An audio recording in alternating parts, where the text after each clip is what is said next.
All right, everybody, welcome back. Today we're going to finish up our function project here, and we're going to add parameters, and we're going to go over a couple edge cases that you might want to know about, special features that you can use for functions. So uh, last time we built this secret code function that calculated a secret code for us.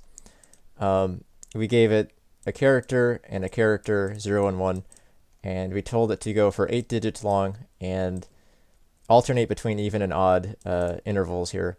So it would go 0, 1, 0, 1, 0, 1, 0, 1, 0, 1, and that would be the code that we get. But that's pretty limited, isn't it? Because it only creates a very specific code, and what if we want to change the length of the code? What if I want to do that for multiple codes? What if I want to have an 8-digit code followed by a 16-digit code, and I don't want to have to type all this out every time? It's possible I can make a mistake when typing it or copying and pasting it. It's possible that who knows what else we want to do with this. And it's just a lot to, maybe there's a bug that pops in there after we do maybe I need 10 codes in 10 different spots, and who knows what kind of nasty bugs can appear. So we want to minimize that. And to do that, a really neat way of repeating the functionality without typing out the code is to use a function and pass in parameters. So we're going to do parameters now. So let us suppose that I want to make a secret code that has a length of any number that we can imagine, or at least as the computer will let us have. So let's take that out, or here, I'll copy that, and then we'll delete that. And we'll pass this in as a parameter. So to do that, we'll just put int number of digits. So this is the type, this is the variable type, and this is the name of the variable for that parameter. And we got to do the same thing up in the declaration up here, as well as the definition. Okay, so we've done that. And now we know that number of digits is coming from outside of the function. That's what that means. So whoever's calling this function has to provide that variable. So I can provide the variable of 8 right there. And if I run the program, it'll do exactly what it did last time, which is give us an 8-digit binary number. Okay, also known as a byte. So I can also go one step further, or a couple steps further, and I can make a few different variations. So we can do 16, 4, and let's try -1, because remember, if we want to limit this to a certain number of digits, what happens if we pass in a negative number? Because a integer is negative, or an integer can be negative. So, okay, so we've created these now, 0, 0, 1, or 0, 1, 0, 1, 0, 1, etc. So you can see that we've created 3 different codes of 3 different lengths, and the 4th code was not made because naturally, when we created this value here, this iteration variable I, it started at 0, and because 0 is not less than -1, it just didn't do anything there. One thing I do want to cover real quick is that this is kind of a problem, and you might think you can solve it by saying that this is an unsigned int, but that's not really true. If you think that, guess what's going to happen? I can hover over this right now, and see right there.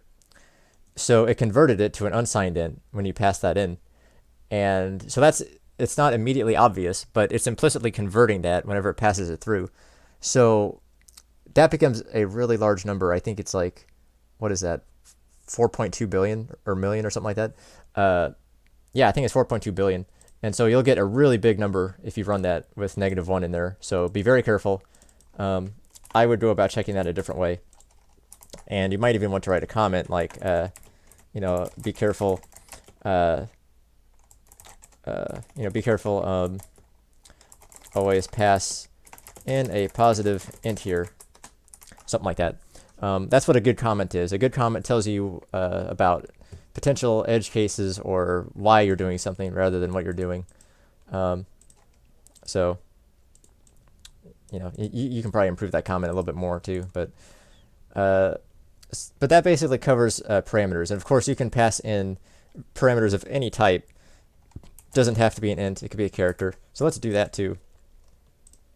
because we can change these characters to be anything we want. We don't have to make a code of ones and zeros only.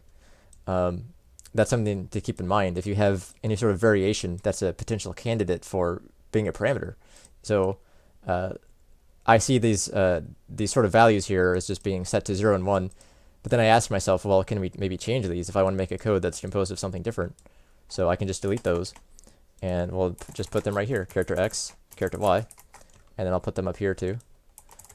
Character X, character Y, because C++ we got to do it in both places. Then we'll do 0, we'll do 1 there, and I could reverse the order for this one. Oh, whoops. Keep the 16 there. 1, 0. Okay, we can reverse that order, and then we can also do letters. So we can do like A and B, because that's what a character is. It can do letters too. Make sure you got the number there. I keep deleting it by accident. And we can combine numbers and letters together. We can do like 4 and C or whatever, and then like, you know, any other number there. Okay. So if I run that, you'll see now we are passing in the length of the code as well as the characters that are being part of the code. So now we have a pretty robust system for making different types of codes. And you could go a step further maybe and make this a little more complicated. If you wanted, you can make that a parameter, you know, depending on whether it's if you wanted it to like reset every certain value or something like that, or there's a million things you could do. And that's the idea, is that the power of this is really huge. A couple other things to point out. Any variable that you create inside of a function is local to that function unless you pass it in or return it. So for example, this code right here would disappear if it goes out of here. Like if we just didn't return anything, if this was void, if I made this a void function and we made that code variable and constructed the code, it wouldn't actually return anywhere. If I just did like this, we would never see it. And of course that causes all sorts of problems there. But so that's why we need to return it down here. There's other ways of dealing with that though. Like if we want to modify multiple things at once, which you really should never do, but there is a way to do that. But let me tell you this first. What we're doing right here when we pass these parameters in is we're actually creating a copy of them. This is called passing by value. It's the default way of passing a parameter in. And so when we pass in this this character 0, 1, 1, 0, whenever we do that, it's actually making a copy of these values here, and it's passing them in. Now we can make a. Actually, I'm not 100% sure of that because this is like a literal character.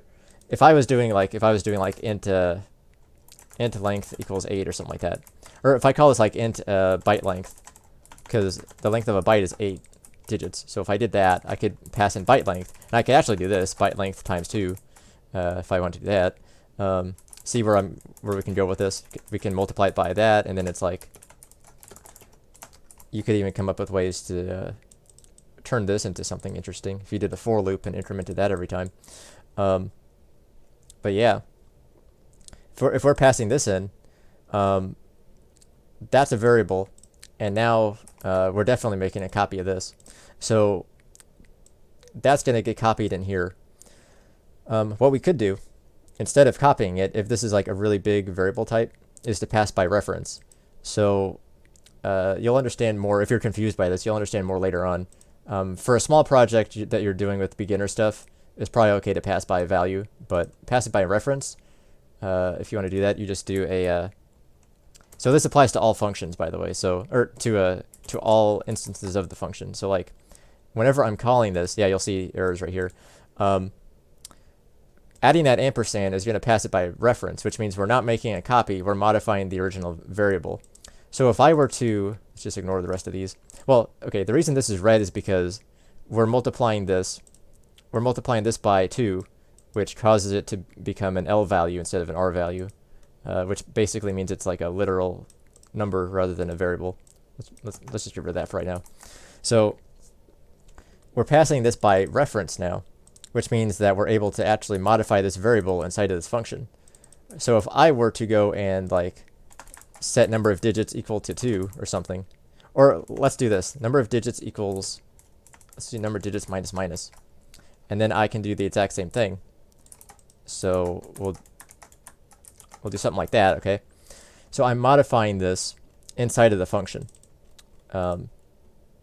Really, it's probably not a good idea to do that, but if we were to do that, you would see that every time our output length gets shorter and shorter and shorter, because every time we call that function, it modifies that variable and passes it right back in.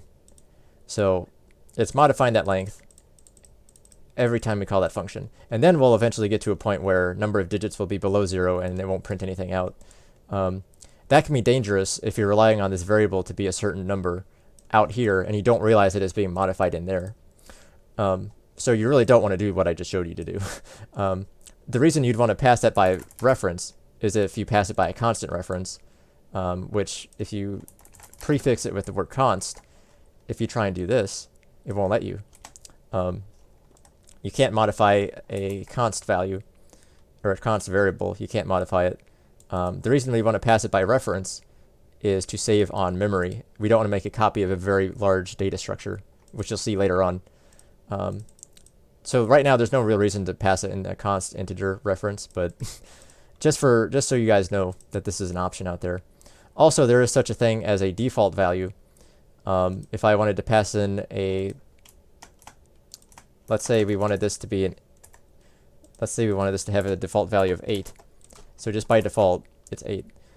What I could do then is just take this off, and I'll keep that on. I gotta change this down here too. Right there. So notice you don't need to specify the default value in the the definition, but you do need it in the declaration up here. So what this means is if you just call the function without passing that parameter in, it'll default it to this value. That could be good, it could be bad. Like if you want to have it to set up so you don't need to type the same value in all the time, that could be a good thing. On the other hand, if you don't realize that you're setting a default value, that could screw you up whenever you're trying to figure out what's wrong and you don't realize that you're passing in a parameter that you didn't know you were passing in. So be careful about that, but it's always an option for you if you want to. And you'll see that when I run this, all of these run, and so does the one where I pass in the value by hand whenever I do that too, whether it's default or passed in normally. All of those get called, and they run successfully. So that's about it for right now. So hopefully you've learned a lot about functions and how to use them. If you are curious about how to expand upon this a little bit more, I would try and see if you could get user input, get the user to type in 2 characters and a length, and then make them pass that in. So I would probably go back to it not being a default value, but get it so that the user can pass in the character that they want to, both characters that they want the code to be part of, and then also pass in the length, get that from the user too, so a user can create their own code in any format they want. That'd be pretty neat if you could do that. And then you can also spice this up a little bit if there's anything you want to add to the code, But we're kind of showing off. We got our for loop, our if else, our operators here. So this pretty much covers everything we've done so far, and really shows you the power of functions. So hopefully that was helpful. We'll continue on in the next video. So thanks for watching, and see you then.